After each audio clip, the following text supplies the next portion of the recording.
নাদিম নামে এক ব্যক্তি ফেসবুকে সরকারের কিছু পরামর্শও দিয়েছে, সমালোচনাও করেছে। সেই সমালোচনা বিএনপি জামাত উভয়কেই করেছে এবং তার এই ফেসবুকের স্ট্যাটাসের দিয়েছে, কি বলে, শেয়ার দিয়েছে একজন সাউদা সুমি নামে এক নারী।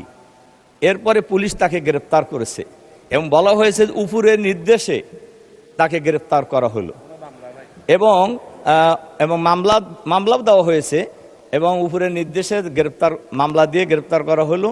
আমার প্রশ্ন হলো,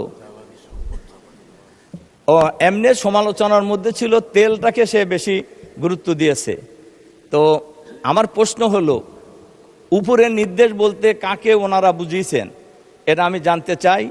আর এর সাথে সাথে আমি মাননীয় স্পিকারের মাধ্যমে সরকারের কাছে আহ্বান জানাতে চাই, আজকের অফিস টাইমের মধ্যেই ওই নারীকে মুক্তি দিতে হবে এবং অফিস টাইমের মধ্যেই এই মামলাও প্রত্যাহার করে নিতে হবে। তার কারণ